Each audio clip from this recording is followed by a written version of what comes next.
السلام علیکم ورحمۃ اللہ وبرکاتہ۔ نحمده ونصلی علی رسولہ الکریم، اما بعد فاعوذ باللہ من الشیطان الرجیم، بسم اللہ الرحمن الرحیم، رب اشرح لی صدری ویسر لی امری واحلل عقدۃ من لسانی یفقہوا قولی۔ نبی صلی اللہ علیہ وسلم نے فرمایا، جمعہ ہر مسلمان پر جماعت کے ساتھ لازماً فرض ہے، حق واجب کہا، سوائے 4 طرح کے لوگوں کے: غلام، مملوک، عورت، بچہ یا مریض۔ تو ایک ہو گیا غلام مملوک، دوسرا عورت، تیسرے بچہ اور چوتھے بیمار شخص۔ اسی طرح مسافر پر بھی جمعہ نہیں ہے، اور عورتیں گھر میں 4 رکعت نماز اپنی ظہر کی پڑھیں گی۔ گھر میں جمعہ نہیں ہوتا، جمعہ جمع ہو کر ہی ہوتا ہے، مسجد میں ہوتا ہے، اور بڑی مسجد میں ہوتا ہے۔ عبداللہ رضی اللہ عنہ کہتے ہیں کہ نبی صلی اللہ علیہ وسلم نے ایسے لوگوں کے لیے فرمایا جو جمعہ سے پیچھے رہ جاتے ہیں کہ البتہ تحقیق میں نے ارادہ کیا کہ میں ایک آدمی کو حکم دوں کہ وہ لوگوں کو نماز پڑھائے، پھر میں ایسے آدمیوں کے گھروں پر آگ لگا دوں جو جمعہ پڑھنے سے پیچھے گھروں میں رہ جاتے ہیں، یعنی جمعہ کے لیے نہیں آتے۔ اسی طرح جو لوگ جمعہ چھوڑتے ہیں ان کے لیے وعید ہے کہ جمعہ چھوڑنے سے باز آ جائیں، ورنہ اللہ ان کے دلوں پر مہر لگا دے گا، پھر وہ غافلوں میں سے ہو جائیں گے، یعنی جو اذان سننے کے باوجود جمعہ کے لیے نہ آئے۔ مسلسل 3 جمعے اگر کوئی چھوڑ دیتا ہے تو گویا اس نے اپنے اسلام کو پس پشت ڈال دیا، اس کا اسلام سے کوئی تعلق نہیں، دلچسپی نہیں، واسطہ نہیں۔ پھر اسی طرح ایسے شخص کے دل پر مہر لگنے کی بات بھی آتی ہے۔ ایک حدیث میں مسند احمد کی، جو شخص سستی کی وجہ سے بلا عذر 3 جمعے چھوڑ دے، اللہ تبارک و تعالیٰ اس کے دل پہ مہر لگا دیتا ہے، یعنی پھر اس کا دل ہی نہیں کھلتا نیکی کے کاموں کے لیے، اللہ کی طرف بڑھنے کے لیے۔ لیکن جو لوگ جمعہ پڑھتے ہیں ان کے لیے بہت بڑی خوشخبری بھی ہے، جمعہ پڑھنے کی ایک فضیلت بھی ہے۔ ابو مالک اشعری رضی اللہ عنہ سے روایت ہے، کہتے ہیں کہ رسول اللہ صلی اللہ علیہ وسلم نے فرمایا، جمعہ ان گناہوں کا کفارہ ہے جو اس کے اور اگلے جمعہ کے درمیان واقع ہوئے ہیں، اور 3 دن زیادہ کے، اور یہ اس وجہ سے کہ اللہ تعالیٰ فرماتا ہے جو ایک نیکی کرے گا اس کے لیے اس کے مانند 10 گناہ ہے۔ تو اللہ سبحانہ تعالیٰ یعنی 7 وہ ڈیز، جمعہ سے جمعہ تک کے اور 3 اور دنوں کو بیچ میں شامل کر کے انسان کے گناہ معاف کر دیتا ہے۔ اور اسی طرح گناہ معاف کرنے میں اذاجتنبت الکبائر کا بھی آتا ہے کہ جب کبیرہ گناہوں سے انسان بچتا ہے۔ جمعے کے لیے جو لوگ آتے ہیں ان کے لیے فرشتے حاضری بھی لگاتے ہیں۔ نبی صلی اللہ علیہ وسلم نے فرمایا، جب جمعے کا دن آتا ہے تو فرشتے مسجد کے دروازے پر کھڑے ہو جاتے ہیں۔ ہمیں نظر تو نہیں آتے، لیکن چونکہ ہمارا یقین ہے کہ آپ ہمیشہ سچی بات کرتے تھے تو یہ بھی سچ ہی ہے، اور سب سے پہلے اور اس کے بعد آنے والوں کے نام لکھتے ہیں۔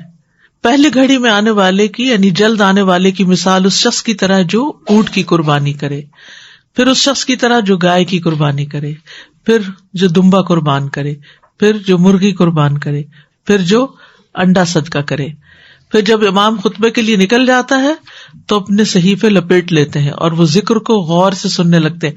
اس حدیث میں آپ دیکھیے، فَإِذَا خَرَجَ الْإِمَامُ طَوَوْا الصُّحُفَهُمْ وَيَسْتَمِعُونَ الذِّكْرَ۔ تو اس حدیث سے ذکر کا معنی کیا پتہ چلتا ہے؟ خطبہ۔ جمعہ جو ہے یہ ایک تعلیمی عبادت ہے، تعلیمی عبادت ہے جس میں نماز کے ساتھ ساتھ خطبہ لگا دیے گئے، اور خطبے کو بھی ذکر کہا گیا۔ تو یہ جو ہم بات کرتے ہیں نا ذکر کی مجلسیں، یعنی ذکر کی مجلسوں میں فرشتے حاضر ہوتے ہیں اور ڈھانپ لیتے ہیں اس کو اور چاروں طرف سے گھیر لیتے ہیں اس کو۔ تو یہ ذکر جہاں پر اللہ کا دین پڑھایا جاتا ہے، قرآن کی تعلیم دی جاتی ہے، احادیث کی تعلیم دی جاتی ہے، اللہ کا ذکر کیا جاتا ہے، آخرت کی یاد دلائی جاتی ہے، کوئی واعظ ہوتا ہے، تو یہ ساری چیزیں ذکر میں شامل ہو جاتی۔ ذکر کا لفظ جو ہے وہ ہمارے دین میں ایک بہت وسیع معنی رکھتا ہے۔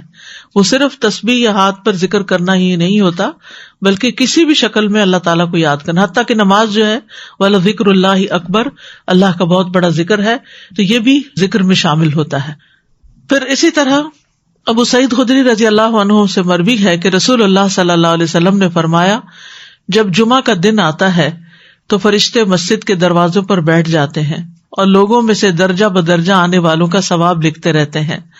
کسی کا ثواب اونٹ صدقہ کرنے کے برابر، کسی کا گائے کے برابر، کسی کا بکری کے برابر، کسی کا مرغی کے برابر، کسی کا چڑیا کے صدقے کے برابر، اور کسی کا انڈا صدقہ کرنے کے برابر ہے۔ پھر جب مؤذن اذان دے دیتا ہے تو امام ممبر پر بیٹھ جاتا ہے تو صحیفے لپیٹ دیے جاتے ہیں اور فرشتے مسجد میں داخل ہو کر غور سے ذکر سننے لگتے ہیں۔ طویت الصحف ودخلوا المسجد یستمعون الذکر، تو دونوں احادیث میں خطبے کے لیے ذکر ہی کا لفظ آیا ہے۔ پھر اسی طرح جو جمعے کے لیے جاتے ہیں تو ہر قدم پر انسان کے لیے اجر ہوتا ہے۔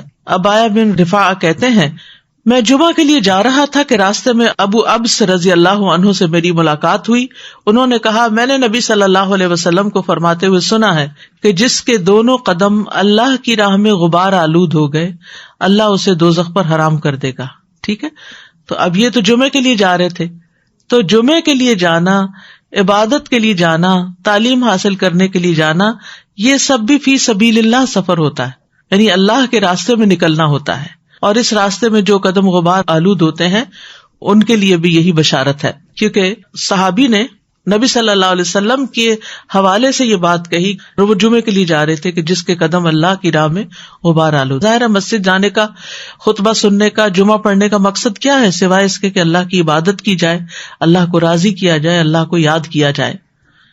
حتیٰ کہ ہر قدم پر 1 سال کے روزے اور قیام کا ثواب ہے، اتنا بڑا ثواب ہے۔ رسول اللہ صلی اللہ علیہ وسلم نے فرمایا، جس نے جمعہ کے دن غسل کیا اور غسل کرایا، اول وقت میں آیا، یعنی خطبہ میں شروع سے حاضر رہا، پیدل چل کر آیا، سوار ہو کر نہ آیا، یعنی خاص طور پر ان لوگوں کے جو گھر قریب قریب، تو پارکنگ لاٹ سے بھی کافی پیدل چلنا پڑتا ہے، تو اس لیے اگر دور پارکنگ ملے تو یہ نہ پریشان ہو کہ فلاں مسجد نہیں جاتے، وہاں تو پارکنگ قریب نہیں ملے گی، دور ہوگی، تو وہ بھی قدم کاؤنٹ ہوں گے۔ تو امام سے قریب ہو کر توجہ سے خطبہ سنا اور خطبے کے دوران کوئی فضول حرکت نہ کی، اسے ہر قدم کے بدلے 1 سال کے عمل، یعنی 1 سال کے روزے اور اس کے قیام کا ثواب ملے گا۔ 1 دن کا روزہ رکھنا بھی مشکل ہوتا ہے، کہاں یہ کہ سال کے روزوں کا اجر و ثواب۔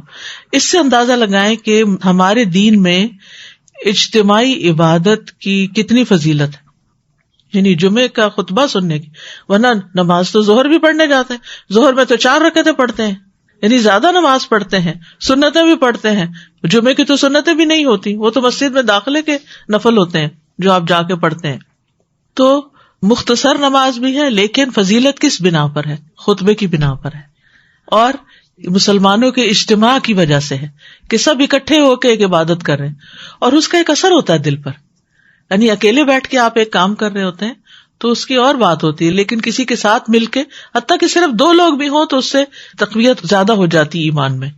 اسی لیے حضرت موسیٰ علیہ السلام نے دعا مانگی تھی حضرت ہارون کے لیے کہ اشدد بہ ازری کئی نسبحک کثیرا ونذکرک کثیرا، کہ ہم تیری بہت زیادہ تسبیح کریں اور تیرا بہت زیادہ ذکر کریں۔ اب تسبیح کے بعد ذکر الگ کیا آیا؟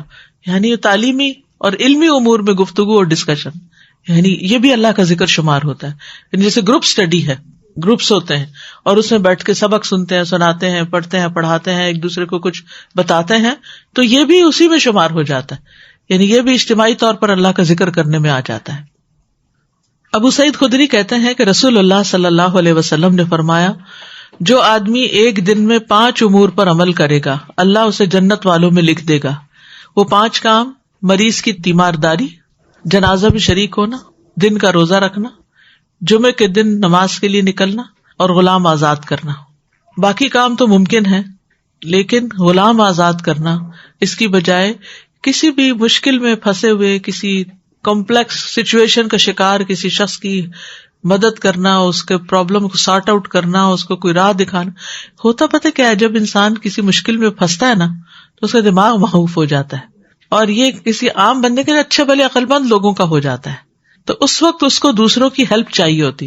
یعنی ایک شخص انتہائی ذہین ہو سکتا ہے، بہت قابل ہو سکتا ہے، بہت سمجھدار ہو سکتا ہے، لیکن جب پریشانی آتی ہے تو اس کا دماغ کام نہیں کرتا، تو پھر دوسروں کا فرض بنتا ہے کہ اس کے مسئلے کو سارٹ آؤٹ کریں، اس کو کوئی راہ دکھائیں، اس کو کوئی اچھا مشورہ دے دیں۔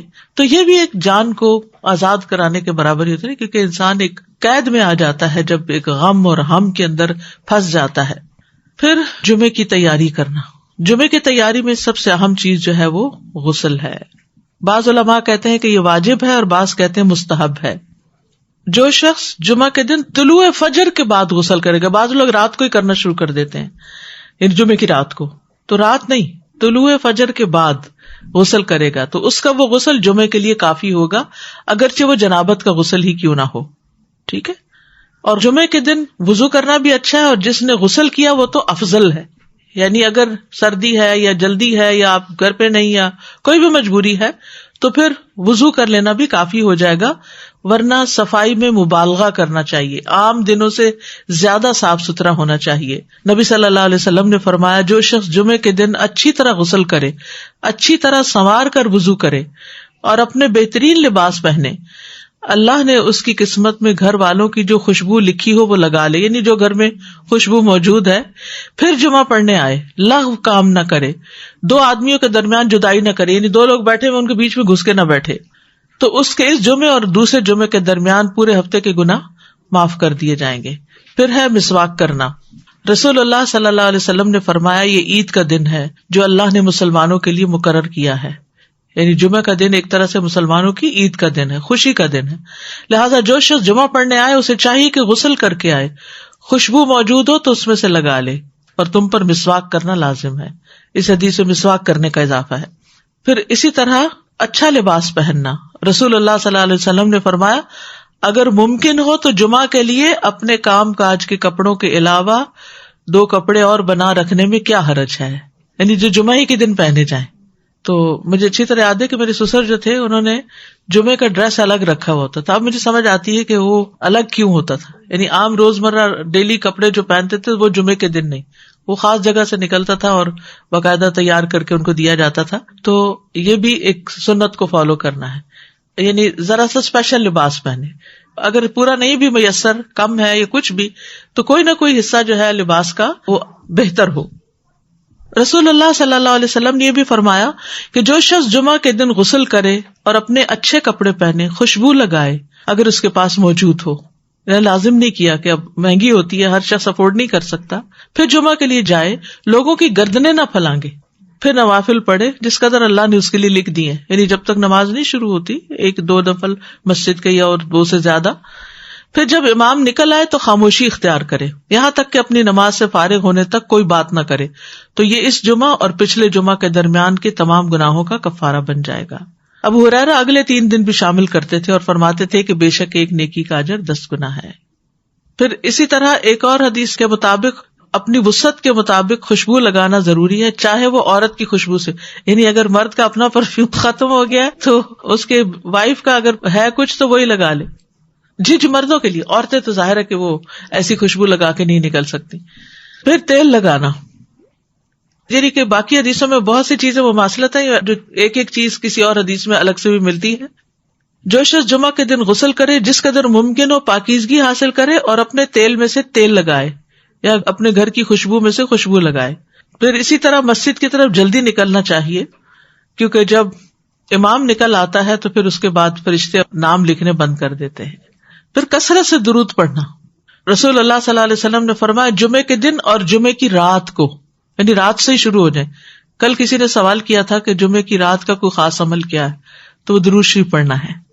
تو جمعے کی رات کو کثرت سے مجھ پر درود پڑھا کرو، پس جو آدمی مجھ پر 1 دفعہ درود بھیجے گا اللہ اس پر 10 رحمتیں نازل کرے گا. اوس بن اوس روایت کرتے ہیں کہ رسول اللہ صلی اللہ علیہ وسلم نے فرمایا بے شک تمہارے افضل دنوں میں سے جمعے کا دن ہے.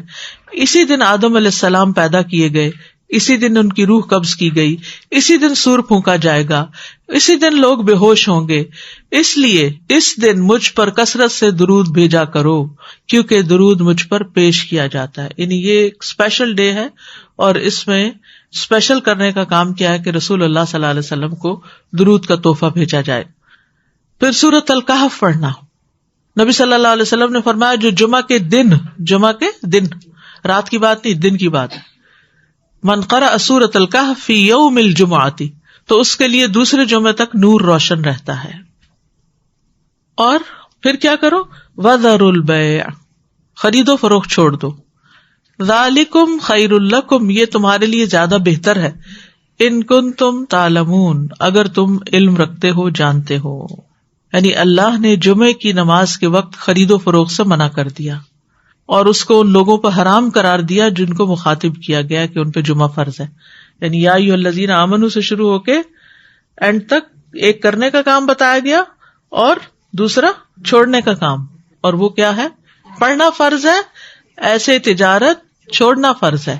ٹھیک ہے، یعنی جب اذان ہو جائے تو خرید و فروخت ترک کر دو اور اللہ کے ذکر یعنی نماز کے لیے جلدی کرو. یعنی اگر کوئی سودا طے بھی پا رہا ہے تو بس وہیں ٹھپ کر دو. آپ نے یہ ایکسپیرینس کیا ہوگا سعودی عرب میں کہ بعض اوقات یہ ہوتا ہے کہ صرف پیسے دینے والے رہ جاتے ہیں. آپ نے ساری چیز بھاؤ تاؤ کر لیا، چیز لے لی، پیک کر لی، رکھ لی، اور ابھی پیسے دینے ادھر سے اذان ہوئی، وہ کہتے بس چھوڑ دو، چیز بھی چھوڑ دو، نہیں چاہیے پیسے، نکل پڑتے ہیں. یعنی جو بہت پرٹیکولر ہے، یعنی اس درجے کا حکم ہے کہ اس وقت کام چھوڑ دو. انسٹنٹ اسٹاپ، وذر البیع، یہ بھی فرض کے درجے میں ہے. تو اسی وجہ سے علماء کا اتفاق ہے کہ دوسری اذان کے بعد خرید و فروخت حرام ہے. اصل میں یہاں تو ہمارے ہاں مسجدوں میں ایک ہی اذان ہوتی ہے، لیکن جیسے اگر سعودی عرب میں آپ نے کبھی حرم میں جمعہ پڑھا ہو تو آپ نے دیکھا ہوگا کہ وہ ایک اذان ذرا آدھا گھنٹہ یا کچھ پہلے دے دیتے، وہ صرف ایک انفارم کرنے کے لیے کہ لوگ تیاری شروع کر دیں. لیکن جو ہی پھر امام بیٹھتا ہے اور اذان شروع ہوتی ہے تو اس کے بعد پھر کوئی خرید و فروخت نہیں، امیڈیٹ پہلے والی ہے. اس میں یہ کہ بعض علماء کا خیال ہے کہ یہ زوال کے بعد سے نماز جمعہ کے فارغ ہونے تک ہے، یعنی جو ہی سورج ڈھل جائے تو شروع ہو جاتا ہے خرید و فروخت بند. کچھ کہتے ہیں خطبے کی اذان سے نماز تک ہے. تو بہرحال جمعہ کے دن خرید و فروخت یعنی صبح میں کر سکتے ہیں، اس کے بعد بھی کر سکتے ہیں، لیکن اس پیریڈ میں نہیں کر سکتے.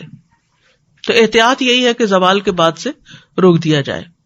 بعض اوقات یہ ہوتا ہے کہ خرید و فروخت تو نہیں ہوتی لیکن جاب ہوتی ہے. بعض اوقات یہ ہے کہ کچھ لوگ یہ کرتے ہیں کہ اچھا ابھی تو اذان ہی ہوئی ہوگی، ابھی تو خطبہ چل رہا ہوگا، ہم نماز میں جا کے شامل ہو جائیں گے. تو نہیں، اذان کا وقت جو ہے وہ جمعہ شروع ہونے کا وقت ہے، اس میں پھر باقی کام چھوڑ دینے چاہیے. الا یہ کہ انسان پارک کر رہا ہے یا رش ہے یا راستے پہ کوئی رکاوٹ آ گئی ہے، وہ الگ بات ہے. ذالکم خیر لکم ان کنتم تعلمون، یہ تمہارے حق میں بہتر ہے، یعنی خرید و فروخت چھوڑنا بہتر ہے اگر تم جانتے ہو. یعنی نماز پڑھنا زیادہ بہتر عمل ہے.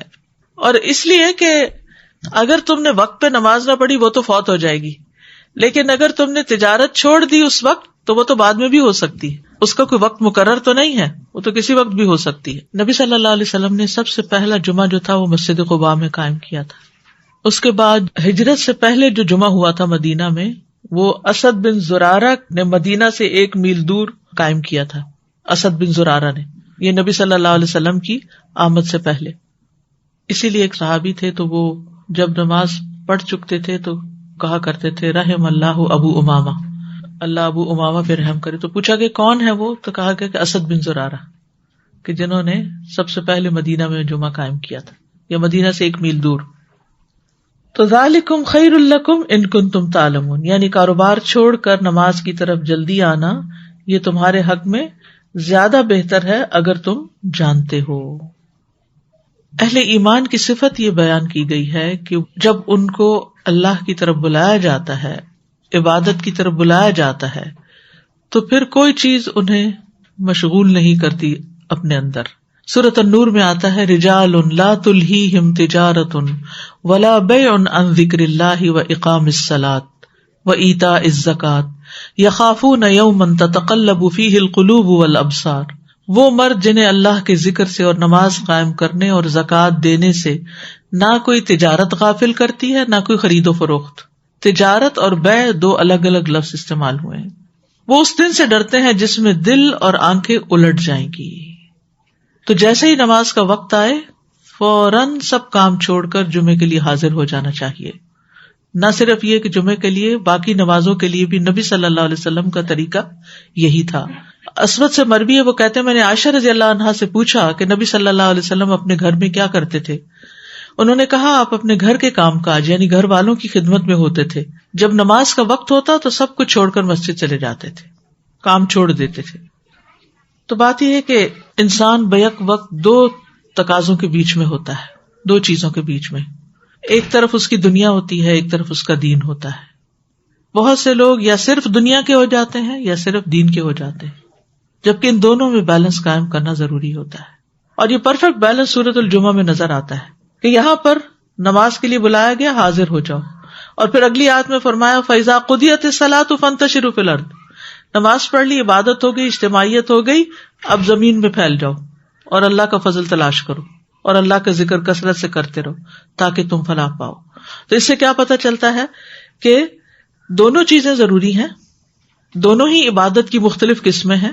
اس کے لیے تقسیم اوقات کی ضرورت ہے، ٹائم مینجمنٹ کی ضرورت ہے. کچھ وقت عبادت کے لیے اور کچھ وقت کام کاج کے لیے. جب اللہ سبحانہ وتعالیٰ اس سے عبادت کا تقاضا کرے تو وہ عبادت کے لیے دوڑ پڑے، اور جب اس کی ضروریات اس کو دنیا کی طرف بلائیں تو اپنے کام کاج اور معاش کی طرف دوڑ پڑے. اسی طرح جب دین کی خدمت کے لیے بلایا جائے، دین کے پڑھنے پڑھانے کا وقت ہو تو انسان اس کی طرف دوڑ پڑے. اور جب بچے اور شوہر اور گھر والے ہمارے محتاج ہوں کھانے پینے کی اور ضروریات پوری کرنے کے، تو ان ضروریات کو بھی عبادت سمجھ کر پورا کیا جائے. تو اس طرح ایک حسین امتزاج قائم ہو جاتا ہے دین اور دنیا کے درمیان. یعنی نہ تو ہمارے سے یہ تقاضا کیا گیا کہ ہم دنیا چھوڑ دیں اور راہب بن جائیں، اور نہ ہی ہم سے یہ کہا گیا ہے کہ ہم سارے کا سارا وقت صرف عبادت میں ہی گزارے. دونوں کام ہی عبادت ہیں اور اس کی دونوں مختلف نوعیتیں ہیں.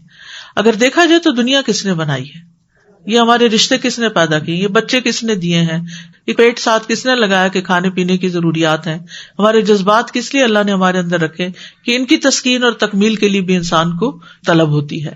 تو اللہ تعالیٰ نے ہمیں ایسا دین نہیں دیا کہ جس میں ہم کسی بھی اپنی جائز خواہش کو سپریس کریں کہ بھوک لگی ہے تو اس لیے نہیں کھائیں کہ یہ تو دنیا کا کام ہے، یا کھانا اس لیے نہیں پکائیں کہ یہ تو دنیا کا کام ہے. نہیں، وہ اپنی جگہ عبادت ہے. تو اگر ایک انسان ایک مثبت سوچ کے ساتھ، یعنی پیورلی جو عبادت کے کام ہے، یعنی فارمل عبادت ہے، اور پھر جو نمبر 2 طرح کی عبادت ہے، یعنی اوامر اللہ القدریہ و شرعیہ. قدری کیا ہے؟ یعنی یہ دنیا کے کام، اور شرعی کیا ہے؟ جو شریعت کے تقاضے ہیں. تو اس کے لیے انسان خوشی کے ساتھ دونوں کام کرے اور ان میں اعتدال رکھے اور ان میں بیلنس رکھے، کسی ایک طرف بہت زیادہ نہ جھک جائے. اگر دنیا میں ہو تو عبادت کو نہ بھول جائے، کیونکہ ایسے شخص کے فقر میں اضافہ ہوگا. نبی صلی اللہ علیہ وسلم نے فرمایا، بے شک اللہ تعالیٰ فرماتے ہیں، اے ابن آدم، تم اپنے آپ کو میری عبادت کے لیے فارغ کر لو تو میں تمہارے دل کو بے نیازی سے بھر دوں گا اور تمہارا فقر دور کر دوں گا. یعنی اپنی دنیا کے کاموں میں عبادت کے لیے وقت نکالو. لیکن اگر تم ایسا نہیں کرو گے تو میں تمہارے دونوں ہاتھ کاموں میں مشغول کر دوں گا اور تمہارا فقر دور نہیں کروں گا.